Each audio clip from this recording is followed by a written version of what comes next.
જય માતાજી મિત્રો, આપણે આવી ગયા હતા કાંકરિયા લેકમાં ફરવા.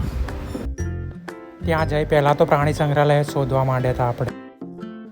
જેવું પ્રાણી સંગ્રહાલય દેખાયું એવું જ પહેલાં તો ટિકિટ લઈ લીધી, કારણ કે આપણને પ્રાણીઓ જોવાનો બહુ શોખ છે.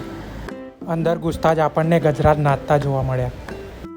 પછી થોડા આગળ વધ્યા એટલે રીંછ જોવા મળ્યું. પછી બહુ બધા હરણ જોવા મળ્યા. થોડા આગળ આવ્યા તો સફેદ ટાઈગર જોવા મળ્યો. ટાઈગરને આપણા જોડે બોલાવી લીધો. ટાઈગરને જોઈને આજુબાજુના છોકરા બી બહુ ખુશ થઈ ગયા હતા. થોડાક આગળ આવ્યા તો ઇન્ડિયન ટાઈગર જોવા મળ્યો. પછી આપણને જોવા મળી 3 ભાઈબંધોની જોડી.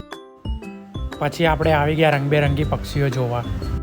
ત્યાં આપણને અલગ અલગ પ્રકારના પક્ષીઓ જોવા મળ્યા હતા. પછી આપણે આવી ગયા રંગબેરંગીન ફિશ જોવા માટે. અહીંયા આપણને જોવા મળી અલગ અલગ પ્રકારની ફિશ. અહીંયા શાર્ક માછલી બી હતી, પણ આપણો ફોન સ્વિચ ઓફ થઈ ગયો કારણ કે ચાર્જિંગ પતી ગયું હતું. તો મિત્રો, તમને વિડીયો ગમ્યો હોય તો લાઇક એન્ડ શેર કરી દેજો.